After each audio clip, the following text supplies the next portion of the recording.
So magandang araw kabole, sa video na ito pag-uusapan po natin isa na naman pong interesting po kabole na in-imply, hindi direkta pong sinabi ni Snow Badwa dun sa most recent po na kabole na episode ng kanyang No Cooking Show podcast. At sa mga hindi pa nakasubscribe, baka pindutin naman po yung subscription button. So umpisan po muna natin sa mga comments po kabole dun sa video natin about sa suggestion natin Abu Bueva to Ginebra trade kabole. Malabo yan. So tingin ko di kukunin ng Ginebra si Bueva, matanda na din yan, nagagamit pa naman si Pringle, baka sumilip pa yan sa mga rookie ngayon draft, sabi niya kabole. Panalo ang Northport, sabi naman ni Neil Martiha, may Pringle na, may drop pick pang kasama. Look at the age kabole, that will be the biggest factor, and even the performance kabole, that will be the biggest factor to determine if talagang sa paningin mo kabole panalo pang Northport. Pat shoutout daw, sabi mo ni Sir Ronald Berbusilad, wag sana si Pringle, sabi naman po ni Danilo, and then si Bueva to Ginebra, sabi ni Renny San Vicente kabole. Now patuloy pa rin ang pagkana kabole ng iba't ibang artikulo patungkol nga po dito sa championship po ng Meralco.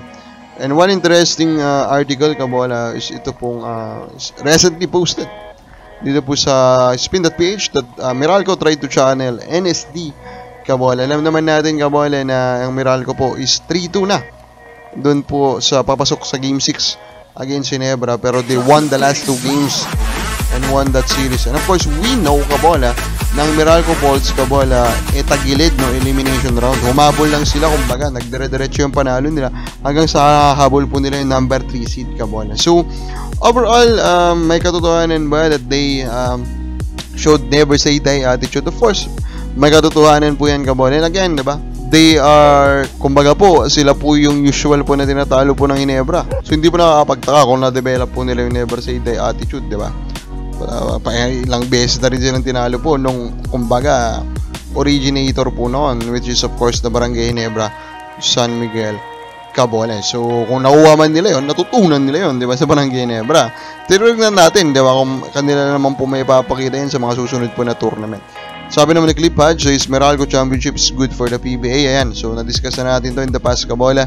Yes, we believe that this championship by the Meralco Bolts is overall a positive thing kabole for the image kabole, especially of the PBA.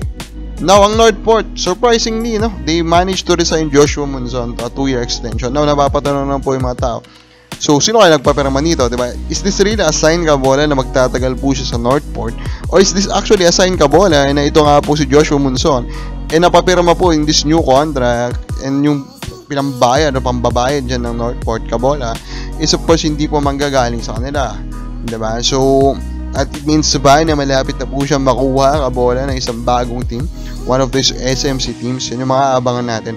Now, ito nga po yung imply kabole ni Snow Badwa in was of his most recent po kabole na episode ng No Cooking Show, kung saan in-interview niya nga si Jacob Lau, tinawagan nila kabole.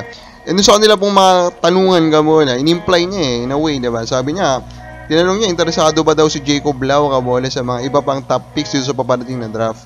Hindi niya binanggit yung number 2 pick. Actually, siya mismo nagsabi na hindi niya po binanggit yung number 2 pick. Kung ini-imply niya kabole na gusto yung makuha ni Jacob Lau. And of course, hindi po yan nakakapagtaka kasi alam naman natin kung saan po ang current standing po na Converge.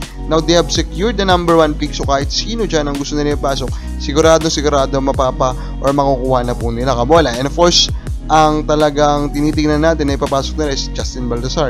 Now, kung meron pa silang interesado po na kunin, diba, at nakuusap na nila ang Blackwater Elite kabole, kahit sino pa yan, Tarde Barabe naman yan na maglalaro po sa kanila ngayon, diba, si Strong Group.